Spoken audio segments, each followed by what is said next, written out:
Joining us now is Pearl Dowe. She's a professor of political science and African American studies at Emory University in Atlanta. Dr. Dowe, thank you so much. Welcome to the show.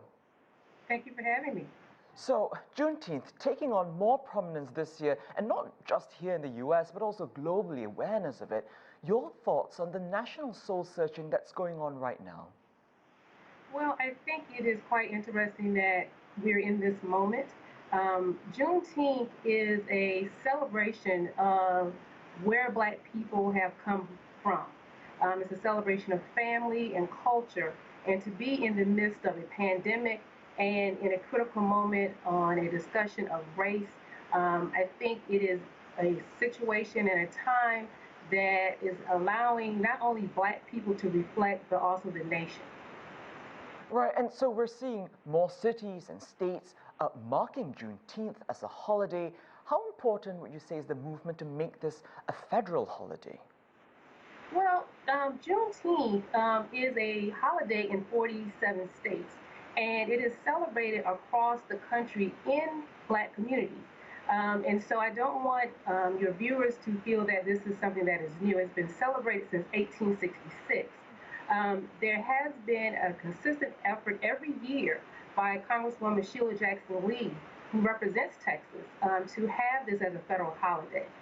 But with what is happening with the Black Lives Matter movement, it has gained a lot of traction, in which we also see senators, Cory Booker and Kamala Harris, actually taking it up on the Senate.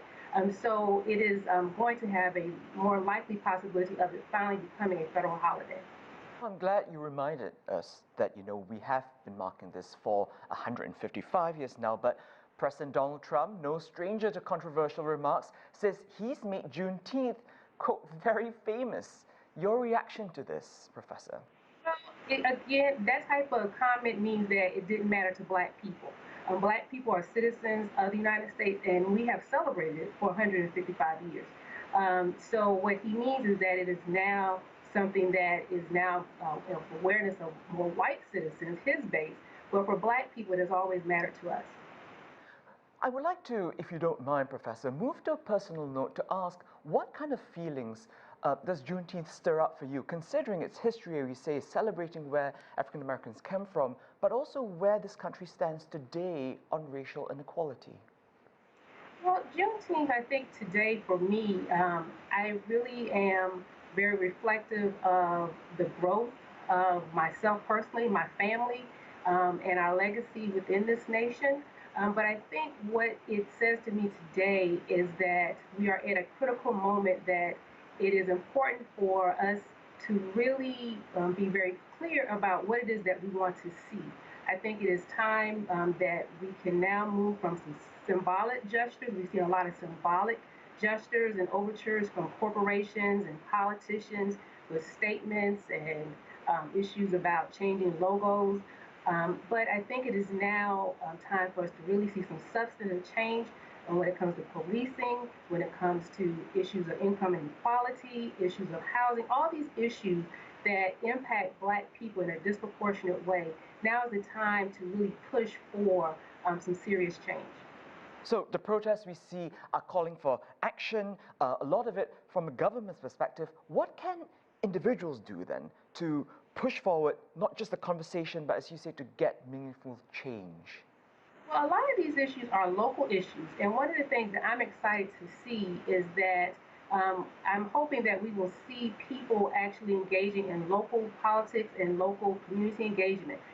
Much of the issues around policing is a local issue, and so I'm hoping that we see increased engagement on the community level with people running for office, increased voting, and increased communication around how these issues, particularly around policing and community engagement, can be changed.